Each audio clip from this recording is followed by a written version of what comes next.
Welcome to yet another episode of Starry Nights.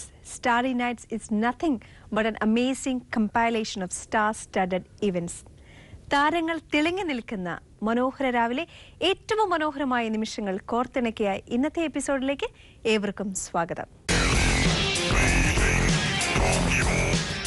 മലയാളത്തിന്റെ short entertainer Rimi ടോമിൽ നിന്നാണ് ഇന്നത്തെ Starry നൈറ്റ്സിന്റെ തുടക്കം.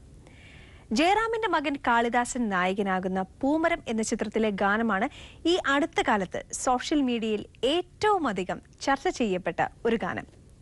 സ്റ്റേജ് ഷോകളിൽ റിമി ടോമി ഈ ഗാനം ഏറ്റെടുത്ത് പാടി തുടങ്ങി. പക്ഷെ പാടുന്നത് മാത്രമല്ല കേട്ടോ റിമിയുടെ ഹൈലൈറ്റ്, പാടിപ്പിക്കുന്നതുമാണ്. അതെന്താണെന്ന് ഇനി നെക്സ്റ്റ് ഒരു ഫ്യൂ മിനിറ്റ്സിൽ നമുക്ക് കണ്ടാസ്വദിക്കാം.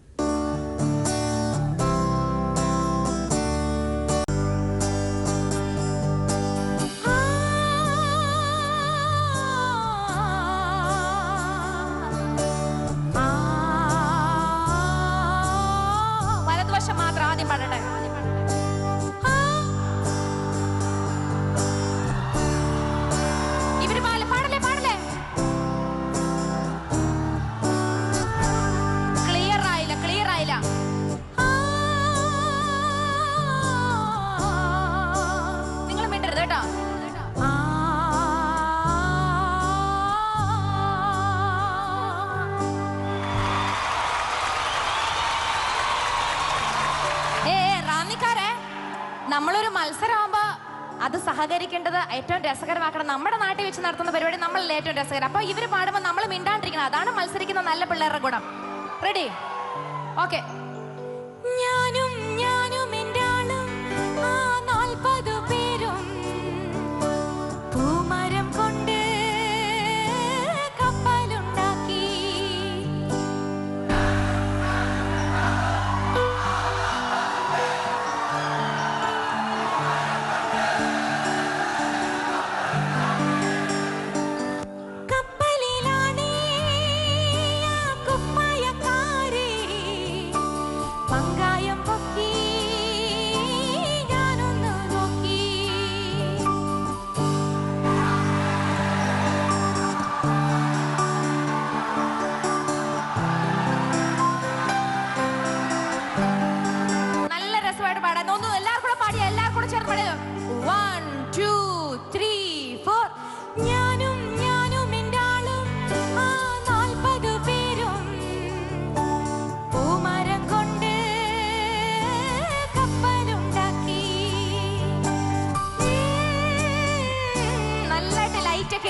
Thank you so much.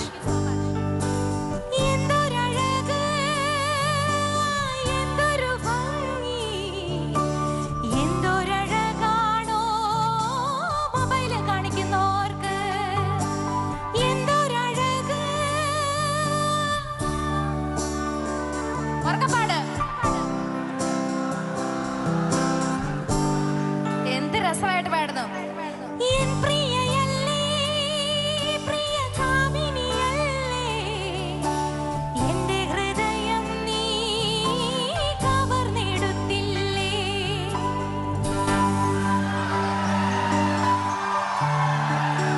ഒരു മന്ദഹാസത്തിന്റെ ചിറ്റോളങ്ങളിൽ നിന്നും ഇന്നും പൊട്ടിച്ചിരിയുടെ വലിയ തിരമാലകൾ സൃഷ്ടിക്കുവാൻ സുരാജ് വഞ്ഞാറമൂട് എന്ന കലാകാരനാകും. ഇതാ കണ്ടു നോക്കൂ. എനിക്ക് ഏറ്റവും കൂടുതൽ ഇഷ്ടമുള്ള സാറേ, എനിക്ക് നമ്മുടെ SNDPയുടെ സമന്വിതനായ നേതാവുണ്ടല്ലോ, വെള്ളാപ്പള്ളി നടേശ സാറ്. അദ്ദേഹത്തിന്റെ ശബ്ദം വളരെ ശ്രദ്ധിച്ചിരുന്നാൽ മാത്രമേ എല്ലാവർക്കും മനസ്സിലാവൂ. കാരണം എനിക്ക് തോന്നിയിട്ടുണ്ട് ഈ TV-യുടെ കുഴപ്പമാണെന്നാണ് എനിക്ക് തോന്നിയിട്ടുള്ളത്. അപ്പൊ ശ്രദ്ധിച്ചിരിക്കുക. SNDPയുടെ സമന്വിതനായ നേതാവ് ശ്രീ വെള്ളാപ്പള്ളി നടേശൻ. അതായത് SNDP ശാഖയോഗം ശ്രീധർമ്മപരിവാര ഗുരുദേവൻ പറഞ്ഞിട്ടുണ്ട്, ഒരു ജാതി, ഒരു മതം, ഒരു ദൈവം, മനുഷ്യനെന്ന്. അപ്പോൾ അതിൽ ഏതാണ് ആ ജാതി എന്നുള്ള കാര്യം തെളിയിക്കാൻ വേണ്ടിയിട്ട് ഞാനും ചങ്ങനാശ്ശേരി സുകുമാരൻ ചേട്ടനുമായിട്ട് ഒരു യോഗം കൂടുന്നുണ്ട്. അതിനുശേഷം പ്രഖ്യാപിക്കും അത് ഏത് ജാതിയോ. പിന്നെ ചേട്ടാ, എനിക്ക് നമ്മുടെ VS അച്യുതാനന്ദൻ കേൾക്കണത്. അദ്ദേഹത്തിന്റെ ഈ അടുത്ത് കിടന്ന ഒരു സംഭവമായിട്ട് ബന്ധപ്പെട്ട ഒരു ഡയലോഗാണ്. മുഖമൊക്കെ പിടിക്കാൻ വേറെ ഒന്നും വേണ്ട. നമ്മൾ അത് പഠിക്കാൻ വേണ്ടിയിട്ട് ഈ കുപ്പിയുടെ മൂടൊന്ന് തുറക്കുക. അതായത് പട്ടച്ചാരായോ അല്ലെങ്കിൽ ബ്രാൻഡിയോ ഇതെടുക്കുക. അത് പഠിക്കാൻ വേണ്ടി, ഫിഗർ കിട്ടാൻ വേണ്ടി.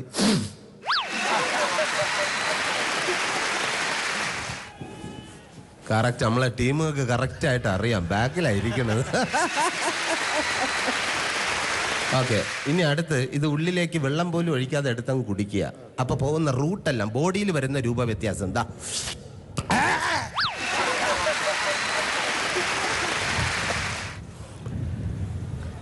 വളരെ വ്യക്തിഗതമായി പറഞ്ഞു കഴിഞ്ഞാല് ഈ അടുത്ത സമയത്ത് കൊല്ലത്തെ ഒരു MP-യുടെ പേരൊന്നു മാറ്റി. ഇപ്പോ അദ്ദേഹത്തിന്റെ പേര് ശ്രീമാൻ ശ്വേതാംബരക്കുറുപ്പ്. ചേട്ടൻ നമ്മളെ ഈ സിനിമാ താരങ്ങളെയും രാഷ്ട്രീയ നേതാക്കളെയൊക്കെ അനുകരിക്കുന്ന കൂട്ടത്തില് ചേട്ടൻ ഈ സംവിധായകരെയൊക്കെ അനുകരിച്ച് കേട്ടിട്ടുണ്ട്. നമ്മുടെ മലയാളത്തിന്റെ ഏറ്റവും വാല്യുബിൾ ആയിട്ടുള്ള സംവിധായകൻ രഞ്ജിത്ത് സാറിന്റെ ശബ്ദം. ഡയറക്ടർ രഞ്ജിയേട്ടൻ, കഥാ, തിരക്കഥാ, സംവിധാന, സംഭാഷണം, എന്തിനാ അഭിനയം. അദ്ദേഹത്തിന്റെ ശബ്ദം ഞാനൊന്ന് അനുകരിക്കാം. ഡയറക്ടർ രഞ്ജിത്ത്. ഒരു നല്ല നടനാകണമെങ്കിൽ ജീവിതാനുഭവം വേണം, നിരീക്ഷണ ബോധം വേണം. നമുക്ക് ചുറ്റുമുള്ള ആളുകളെ കഥാപാത്രങ്ങളാക്കി പഠിക്കുവാനുള്ള മനസ്സ് വേണം. മോഹൻ, നിങ്ങളൊരു നടനാകണമെന്ന് നിങ്ങൾ തീരുമാനിച്ചാൽ തീർച്ചയായിട്ടും നിങ്ങളതായിരിക്കും. Thank you സുരേട്ട. ഞാൻ ജനിച്ചപ്പോൾ മുതലേ ഒരു ശബ്ദം കേൾക്കുന്നുണ്ട്. ഇന്നേ വരെ ഞാൻ ആളിനെ കണ്ടിട്ടില്ല. സുരേട്ടൻ അറിയാം, നമ്മൾ തിയേറ്ററിലൊക്കെ ചെല്ലുമ്പോൾ ഒരു പരസ്യം കാണിക്കും, പുകവലിക്കുന്നുണ്ട്. ശരി, അത് നമ്മൾ ഈ തിയേറ്ററിൽ ചെല്ലുമ്പോൾ ആദ്യം കേൾക്കുന്നത് ആ പരസ്യമാണ്. പ്രത്യേകിച്ച് സിഗരറ്റ് വലി നല്ല ശീലമുള്ള ആൾക്കാർ ആ പരസ്യം കേൾക്കുമ്പോൾ ഇറങ്ങി പുറത്ത് നിൽക്കും. പിന്നെ ആ ശബ്ദം കേട്ട് കഴിഞ്ഞാൽ നമുക്കറിയാം നല്ല സിഗരറ്റ് വലിച്ചുകൊണ്ടായിരിക്കും അദ്ദേഹം അത് ആ വോയിസ് കൊടുത്തേക്കുന്നതെന്ന്. അപ്പോൾ ആ ശബ്ദം ഞാനിവിടെ അവതരിപ്പിക്കുകയാണ്. ശ്വാസകോശം സ്പോഞ്ച് പോലെയാണ്. ശരാശരി ഒരു പുകവലിക്കാരൻ്റെ ശ്വാസകോശത്തിൽ ഏകദേശം ഇത്രത്തോളം കറകൾ അടിഞ്ഞുകൂടാ. അത് പുറത്തെടുത്താൽ നിങ്ങളൊരു രോഗിയായി മാറും. വലിയ രോഗി. അമ്മേ. ഇദ്ദേഹം തന്നെ അച്ഛന്റെയും മകന്റെയും കൂടെ ശബ്ദം കൊടുക്കും. അത് കേട്ടിട്ടുണ്ടോ? എനിക്ക് ആ ഡയലോഗ് അറിയില്ല, അറിയാന്നുള്ളത് പറയാം. മോനെ ദിവാകര, നീ ഇപ്പൊ എവിടെയാ പോകുന്നത്? അച്ഛാ, ഞാനിപ്പോ ശാസ്ത്ര ഗവേഷണത്തിന് പോകുകയാണ് അച്ഛാ. ഒരു ബന്ധമില്ല. സുരേട്ടന്റെ മാസ്റ്റർ പീസ് ഉണ്ട് കൊച്ചു പ്രേമൻ ചേട്ടൻ. അതെ, കൊച്ചു പ്രേമൻ ചേട്ടനെ ഇമിറ്റേറ്റ് ചെയ്യാൻ വളരെ ഈസിയാണ്. താല്പര്യമില്ലാത്ത രീതിയിൽ ഡയലോഗ് പറഞ്ഞാൽ മതി. ഇപ്പോ ഒരേ ഗ്രാഫായിരിക്കും ഡയലോഗ് ഡെലിവറി. ഇപ്പൊ ലൊക്കേഷനിലൊക്കെ വെച്ചിട്ട്, ചേട്ടാ ഇന്ന് നല്ല ബിരിയാണി ഉണ്ട്, കഴിക്കാൻ പോവാ. നിങ്ങൾക്ക് 10 ലക്ഷം രൂപ ലോട്ടറി അടിച്ചെന്ന് കേട്ടല്ലോ.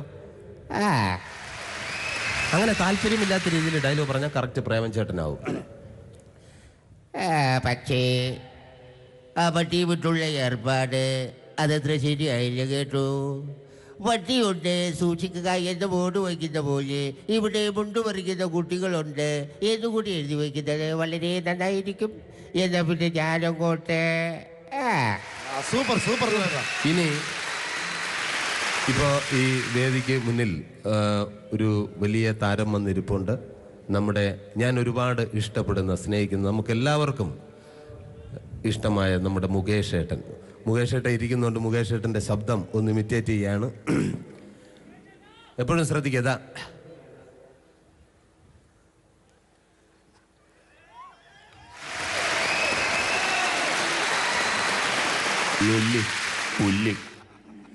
എനിക്ക് അളിയനോടൊരു കാര്യം ചോദിക്കാനുണ്ട്. ചോദിക്കട്ടെ? അളിയൻ ഇപ്പോഴും ആ പഴയ പരിപാടിയൊക്കെ ഉണ്ടല്ലേ? അതൊക്കെ പോട്ട്. അളിയ, നീ ആ വരുന്ന ചരക്കിനെ കണ്ട കൊള്ളല്ലേ? നീ നോക്കിക്കോ, ഇന്നേക്ക് 7 ദിവസത്തിനകം അവളെ ഞാൻ എൻ്റെ വലയെ വീഴ്ത്തിയേക്കും. അതിനു മുമ്പ് അളിയൻ അവളെ വലയെ വീഴ്ത്തിയേക്കല്ലേ? ഏവരെയും വിസ്മയിപ്പിക്കുന്ന മനോഹരമായ ഒരു പ്രകടനത്തിന് ശേഷം വീണ്ടും നമ്മൾ തിരിച്ചെത്തിയിരിക്കുന്നു സ്റ്റാറി നൈറ്റ്സിലേക്ക്. തട്ടത്തിൻ മറയത്ത് എന്ന ഒരൊറ്റ ഒരൊറ്റ ചിത്രം കൊണ്ട് തന്നെ മലയാളി പ്രേക്ഷകരുടെ ഹൃദയങ്ങളിൽ ഒരുപാട് സ്നേഹം പിടിച്ചുപറ്റാൻ കഴിഞ്ഞ ഒരു നടിയാണ് ഇഷ തൽവാർ. അഭിനയിക്കാൻ മാത്രമല്ല കേട്ടോ, ഇഷ തൽവാറിന്റെ നൃത്തച്ചുവടുകൾ കൂടി നമ്മളെ വിസ്മയിപ്പിക്കുന്നതാണ്. ഇതാ കൈരളി ടിവിയുടെ സ്വന്തം ഇവന്റ് സലാം മുംബൈയിലെ ഈ വർഷത്തെ പെർഫോമൻസിൽ ഇഷ എത്രമാത്രമാണ് കാണികളെ കയ്യിലെടുക്കുന്നതെന്ന് നമുക്ക് അടുത്ത കുറച്ച് മിനിറ്റുകൾക്കുള്ളിൽ മനസ്സിലാവും.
സമഭാവ പൊരുളിനാലെ നിവരുന്നീ പുണ്യഭൂമി തീരാ കഥ പാടിടും ശതരാവിൻ നാടരേ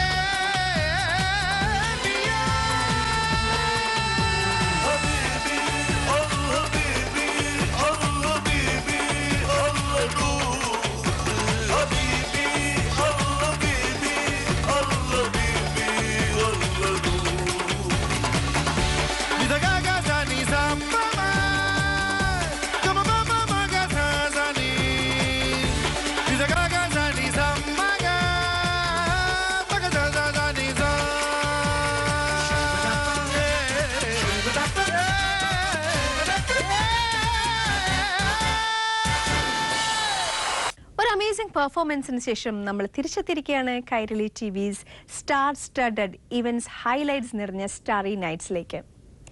പിഷാരടിയും ധർമ്മജനും മസാല ദോശയും വടയും പോലെ ഒരു അമേസിംഗ് പ്രൊപ്പോർഷനാണ് അവർ തമ്മിലുള്ളത്.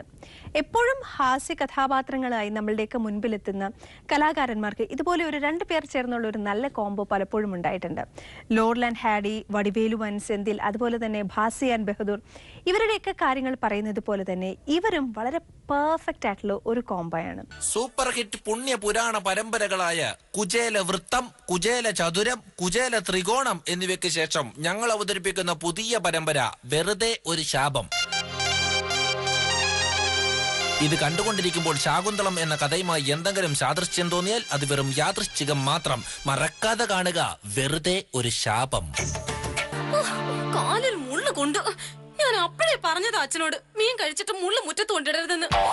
രക്ഷിക്കണേ, എന്നെ ആരെങ്കിലും ഒന്ന് വന്ന് രക്ഷിക്കണേ. ആണുങ്ങൾ ആരെങ്കിലും ഉണ്ടെങ്കിൽ എന്നെ രക്ഷിക്കാൻ പറ്റിയ സമയമാ. അയ്യോ, ഈ കുമാരിയെ രക്ഷിക്കണേ, ഈ കുമാരിയെ രക്ഷിക്കണേ.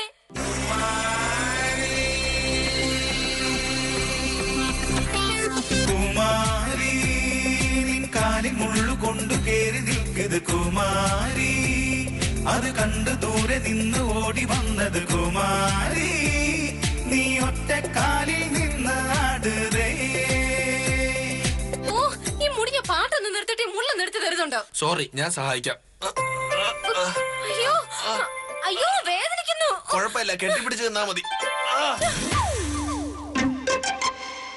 എന്റെ ഈശോയെ, ഇപ്പഴാ ആശ്വാസമായത്. കുട്ടിക്ക് ആശ്വാസമായി, എനിക്ക് വിശ്വാസമാകുന്നില്ല. ഈ കാനനപാതയുടെ പുറംപോക്കിൽ ആശ്രമം തീർത്ത നീ ആരെന്ത്? നിന്റെ പേരാണ്? അല്ല, നീ ആരാണ്? നിന്റെ പേരെന്ത്? ഞാൻ ജയന്തി. വീട്ടിൽ വിളിക്കുന്ന പേര് തങ്കമ്മ, നാട്ടുകാർ വിളിക്കുന്നത് പറയണമെന്നില്ല, ഞാൻ ജയന്തിന്ന് തന്നെ വിളിച്ചോളാം. ഈ മുനികുമാരിയുടെ ആശ്രമാങ്കണത്തിലെത്തിയ നിങ്ങളുടെ പേര്? ഞാൻ ഉന്നത കുലജാതനും ആയോധന കലകളിലൂടെ നാട്ടുരാജാക്കന്മാരെയും ഇടപ്രഭുക്കന്മാരെയും അമ്പരിപ്പിക്കുന്ന പൊടിമോൻ. എനിക്കറിയാം, അങ്ങ് മന്ത്രതന്ത്രങ്ങൾ സ്വായത്തമാക്കിയവനാണെന്ന്. ആര് പറഞ്ഞു? ഞാൻ കണ്ടതല്ലേ, ദൂരെ കൂടി അങ്ങ് മെല്ലെ മന്ത്രം ഉരുവിട്ടുകൊണ്ട് വരുന്നത്. അത് മന്ത്രം ഉരുവിട്ടോണ്ട് വന്നതല്ല, പിന്നെ ഞാനൊരു ബബിൾഗം ചവച്ചതാ. ഭവതി മുള്ളുകൊണ്ട് നിൽക്കുന്നത് കണ്ടപ്പോൾ ഞാൻ കരുതി ഏതോ ഉഗ്രവിഷമുള്ള പാമ്പ് ഫണം വിടർത്തി കൊത്തിയതാണെന്ന്. എനിക്ക് പാമ്പിനെ ഒന്നും ഭയമില്ല. ഭയമില്ലെന്നോ? അതേന്നേ, കടിച്ച പാമ്പിനെ വിളിച്ചു വരുത്തി വിഷമിറക്കുന്ന പണി എന്റെ അച്ഛൻ അറിയാന്നേ. എന്നാ പേടിക്കാനില്ല. പക്ഷേ ഇപ്പൊ അച്ഛൻ കടിച്ച പാമ്പിനെ വിളിച്ചു വരുത്താറില്ല. അതെന്താ? ഒരിക്കലേ കടിച്ച പാമ്പിനെ അച്ഛൻ വിളിച്ചു വരുത്തി. ആ പാമ്പ് വന്ന് കടിച്ചവനെ 2 കടിയും കൂടെ കടിച്ചു. അച്ഛനെ കടിക്കാൻ 4 കിലോമീറ്റർ ഓടിക്കുകയും ചെയ്തു. കടിച്ചതേത് പാമ്പാ? നീർക്കോലി. വിളിച്ചു വരുത്തിയതോ? അണലി. അയ്യോ, ഈ ആശ്രമത്തിൽ പാമ്പ് വരേണ്ട കാര്യം? അച്ഛനില്ലാത്തപ്പോ എലി വരും. എലിയെ പിടിക്കാനാ പാമ്പ് വരുന്നേ. അപ്പൊ അച്ഛനുള്ള എലി വരൂലേ? ഇല്ല. കാരണം അച്ഛന് പൂച്ചക്കണ്ണ, അത് കാണുമ്പോ എലിക്ക് പേടിയാ. വന്യമൃഗമായ എലിയെ പോലും പേടിപ്പിക്കുന്ന ജയന്തിയുടെ അച്ഛന്റെ പേര് ക്ഷിപ്രപ്രസാദിയും ക്ഷിപ്രകോപിയുമായ കെ ഗോപി. കെ ഗോപി? ആ, കാട്ടുപറമ്പി കൃഷ്ണന്റെ മകൻ ഗോപി. അപ്പോൾ ഗോമ? അല്ല, അമ്മ. അമ്മ. പണ്ടൊരു രാത്രിയിൽ പറക്കമുറ്റാത്ത എന്നെ അച്ഛനെ ഏൽപ്പിച്ചിട്ട് നാടിനെ നടുക്കിയ ഒരു ഉരുൾപൊട്ടലിൽ കാമുകന്റെ കൂടെ ഒളിച്ചോടിപ്പോയി. സബാട്രീസ്. ഈ 14 ലോകവും ചുറ്റി സഞ്ചരിച്ച എനിക്കിത് വിശ്വസിക്കാൻ പറ്റുന്നില്ല. 14 ലോകോ? അത് ഞാൻ ചുമ്മാ കണക്കൊപ്പിച്ചങ്ങ് പറഞ്ഞതാ. അച്ഛനും ഇതേ നുണ തന്നെയാ എല്ലാവരോടും പറയുന്നേ. പക്ഷേ കുമാരി എന്നോട് നുണ പറയരുത്. സത്യം പറ, കുമാരിക്ക് എന്നെ ഇഷ്ടമായോ? டெர டெர டெர பைட்டா காதல் இருக்கு நீயோ பிட்டு பிட்டா பைட்டு பண்ணா ஏறோங்க இருக்கு செல்ஃபி புள்ள கிமியா செல்ஃபி புள்ள கிமியா செல்ஃபி புள்ள கிமியா செல்ஃபி புள்ள கிமியா செல்ஃபி புள்ள ചിരികെ செல்ஃபி புள்ள. അയ്യോ, ബാറ്ററി തീരാറായി. ജയന്തി എനിക്ക് ഭയങ്കരമായിട്ട് ഇഷ്ടമായി കേട്ടോ. മടക്ക യാത്രയിൽ എന്നെ അനുഗമിച്ചാൽ കൊട്ടാരത്തിലുള്ള സർവ്വ സുഖ സൗകര്യങ്ങളും ഞാൻ ജയന്തിക്ക് തരാം. അരുത് കുമാര, ഈ കാടും ഇവിടുത്തെ ഈ പ്രകൃതിയും ഉപേക്ഷിക്കാൻ ഈ പാവം മുനിപ്പെണ്ണിനെ നിർബന്ധിക്കരുത്. നിർബന്ധിച്ചാൽ എന്റെ സ്വഭാവത്തിന് ഞാൻ കൂടെ ഇറങ്ങി അങ്ങ് വരും. പോന്നോളൂ. എനിക്ക് അച്ഛനോടൊന്ന് ആലോചിക്കണം. എന്താ തുമ്മണോ? ആക്ച്വലി അച്ഛൻ ഇപ്പൊ എവിടെ പോയി? ഓ, എന്ന് അച്ഛൻ രാവിലെ ക്ഷേത്രത്തിൽ പോയതാ. ഇനി വൈകിട്ടേ വരൂ. അത്രയ്ക്ക് ഭക്തിയാണോ അച്ഛന്? അച്ഛൻ അവിടെ ചെരുപ്പ് സൂക്ഷിക്കുന്ന ജോലിയാ. കര അടയ്ക്കുമ്പോ രാത്രിയാവും. ഏതായാലും ക്ഷിപ്രഗോപിയും ക്ഷിപ്രപ്രസാദിയുമായ കെ ഗോപി വരുമ്പോൾ കൊട്ടാരം വരെ ഒന്ന് വരാൻ പറയണം. എന്തിനാ? അച്ഛന് പട്ടുമടയും കൊടുക്കാനാ? അല്ല, കൊട്ടാരത്തിലൊരു പുതിയ പട്ടിയെ വാങ്ങിച്ചിട്ടുണ്ട്. അത് പരിചയമില്ലാത്തവരെ കണ്ടാ കടിക്കുവോന്നറിയാനാ. അരുത്. എന്നെ ഗുണദോഷിക്കാനും ശകാരിക്കാനും ഈ ലോകത്ത് അച്ഛൻ മാത്രമേ ഉള്ളൂ. എന്റെ അച്ഛൻ എന്തെങ്കിലും സംഭവിച്ചാൽ പിന്നെ ഞാൻ ഫ്രീ ആയി. നമുക്ക് അടിച്ചു പൊളിക്കാം. പ്രിയേ, എങ്കിൽ നമുക്ക് ആ കുളത്തിൽ പോയി മുങ്ങി കുളിക്കാം. അയ്യോ വേണ്ട, ആ കുളത്തിൽ മനുഷ്യനെ തിന്നുന്ന ഫിസുകളുണ്ട്. എന്ത് ഫിസുകളോ? 7 ശാസ്ത്രങ്ങളും 16 വേദങ്ങളും കോപ്പിയടിച്ചു പഠിച്ച ക്ഷിപ്രപ്രസാദിയും ക്ഷിപ്രഗോപിയുമായ കെ ഗോപിയുടെ മകൾ വിദ്യാഭ്യാസമില്ലാത്തവരെ പോലെ മീനിന് ഫിസ് എന്ന് പറയരുത്. പിന്നെ സ്വിഫ്റ്റ്. അങ്ങനെ വേണം പറയാൻ. ഈ അറിവിന് മുൻപിൽ ഞാൻ സാഷ്ടാംഗം പ്രസവിക്കുന്നു. പ്രിയേ, മടക്കയാത്രയ്ക്ക് ഞാൻ ഒരുങ്ങട്ടെ. അങ്ങ് കുതിരപ്പുറത്തല്ലേ പോകുന്നത്? ഇല്ല, നമ്മുടെ കൊട്ടാരത്തിൽ ആകെ ഒരു കുതിരയേ ഉള്ളൂ. എങ്കിൽ പിന്നെ അതിനെ കൊണ്ടുവരായിരുന്നില്ലേ? എങ്ങനെ കൊണ്ടുവരും? കുതിരക്ക് ഇന്നൊരു കല്യാണോട്ടം കിട്ടി, അതിന് പോയിരിക്കുക. ഇന്ന് നടന്ന് എന്റെ ഊപ്പാട് വരും. ഞാൻ പോട്ടെ. കുമാരിയെ കാണാൻ വീണ്ടും ഞാൻ ഈ കാട്ടിലേക്ക് വരും. ഇപ്പോൾ ഞാൻ പോട്ടെ. കുമാര, ഒന്ന് പതുക്കെ പോ. ഈ കുമാരന്റെ ഓട്ടം കണ്ടാൽ കാണുന്നവർ ഓർക്കും പണ്ടത്തെ ഫോറസ്റ്റ് ഓഫീസർ പിന്നെ ഇവിടെ കേറി ഇറങ്ങാൻ തുടങ്ങിയെന്ന്. കുമാര, പതുക്കെ. അയ്യോ, ഇത് കുമാരന്റെ മൊബൈൽ അല്ലേ? കുമാര, എന്താ? തന്നെ ആരെങ്കിലും വിളിച്ചോ? തനിക്ക് മാത്രമേ കുമാര എന്ന് പേരുള്ളോ? എപ്പ നോക്കിയാലും തെങ്ങിന്റെ മണ്ടല. കുമാര, ഇനി കൊട്ടാരത്തിലെ ലാൻഡ് ഫോണിലേക്ക് ഒന്ന് വിളിച്ചു ചോദിച്ചാലോ? ഹായ്, എന്റെ പടം മൊബൈലിൽ. ഒന്ന് നോക്കട്ടെ. മാനിന് കാടിവെള്ളം കൊടുക്കുന്ന ഫോട്ടോ, മുയലിന് ഞാൻ പുല്ല് പറിച്ചിട്ട് കൊടുക്കുന്നത്. ഈ കുമാറിന് ആള് കൊള്ളാല്ല. ജയന്തി,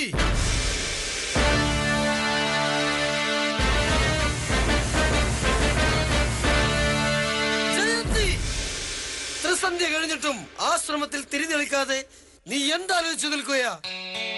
എന്താണ് അവൾക്ക് സംഭവിച്ചത്? ജയന്തി, ജയന്തി! അശ്രദ്ധയും അലസതയും നിന്നിൽ എവിടെ നിന്ന് കടന്നുകൂടി? പറയാൻ. അരുത്, എന്നോടൊന്നും ചോദിക്കരുത്. എങ്കിൽ നിന്നെ ഞാൻ ശപിക്കാൻ പോകുന്നു. അരുതേ, അരുതേ.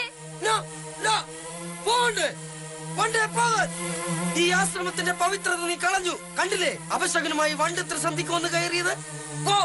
പോകണ്ടേ? പോകാൻ പോകില്ലല്ലേ?